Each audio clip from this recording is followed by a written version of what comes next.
Selamat malam. Ketemu lagi di Bamses Channel. Malam ini kita coba bahas soal gebrakan ekonomi dari Pak Purbaya. Jadi kalau kita amati gebrakan-gebrakan di bidang keuangan dan ekonomi yang dilakukan oleh Pak Purbaya, ini pada intinya menyumbat satu persatu, ya. Sumbatan-sumbatan ekonomi dibuka semuanya agar terjadi arus uang itu bisa beredar seimbang dengan peredaran barang sehingga mesin ekonomi itu bisa bekerja secara maksimal. Itu intinya. Jadi dengan demikian maka kebijakan Pak Purbaya ini boleh disimpulkan sebagai kebijakan membuka semua distorsi ekonomi agar mesin ekonomi bisa bekerja secara maksimal. Itu aja dalam bahasa yang lebih jelas dan lebih sederhana. Jadi kalau kita mulai dari awal, pada saat ada dana sisa APBN yang disimpan di BI 200 triliun yang digelontorkan di perbankan, itu adalah sumbatan pertama yang dibuka oleh Pak Purbaya. Kemudian sumbatan kedua adalah sumbatan adanya kredit macet dari UMKM yang di blacklist oleh BI, dan itu dibuka dengan cara mencabut blacklist dari BI supaya nasabah yang bersangkutan dikasih kredit, ya. Kemudian yang ketiga, dia juga melakukan suatu pembukaan sumbatan, ya, atas inefisiensi di Pertamina, ya kan?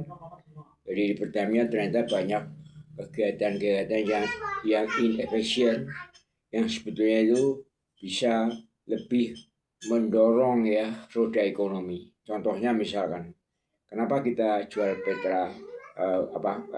Petralite dengan harga mahal, ya? Padahal harga pokoknya rendah, ya. Kalau harga pokoknya rendah, kan mungkin kita tidak perlu memberikan subsidi kepada masyarakat miskin, kan gitu kira-kira. Yang terakhir ini adalah yang sangat menarik adalah sumbatan-sumbatan ekonomi yang sebetulnya agak berbau anyir, ya. Jadi di keuangan daerah itu, baik itu dana asli daerah maupun dana alokasi pusat, sebelum dipakai itu kan disimpan di bank, ya.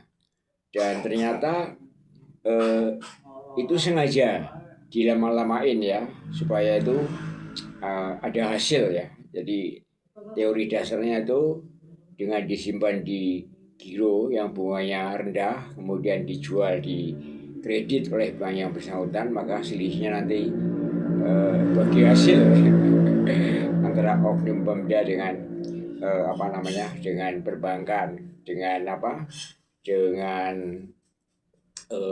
bahasa yang lebih formal itu ada biaya promosi, ya, ada biaya insentif yang diberikan kepada perbankan, kan itu kan, kepada pengusaha, kepada Pemda, ya. Dan ini terbongkar, ya kan? Karena itu biasanya pada awal-awal tahun, ya kan, itu anggaran belum dipakai. Tapi menjelang akhir tahun, ya, biasanya itu anggaran belum dipakai, ya kan. Makanya di akhir tahun biasanya banyak proyek-proyek dadakan, ya. Karena apa? Karena uangnya itu disimpan dulu, ya, di bank biar beranak, ya. Jadi itu adalah merupakan sumbatan-sumbatan ekonomi yang berbau anyir sebetulnya, ya. Ya itu saja bahasan kita mengenai kebijakan ekonomi keuangan Pak Purbaya yang intinya adalah membuka semua sumbatan-sumbatan ekonomi yang terjadi, baik sumbatan yang berbau wangi, ya, maupun sumbatan ekonomi yang berbau anyir, ya. Sampai ketemu lagi di Bamses Channel dalam episode berikutnya dengan topik bahasan yang berbeda. Selamat malam.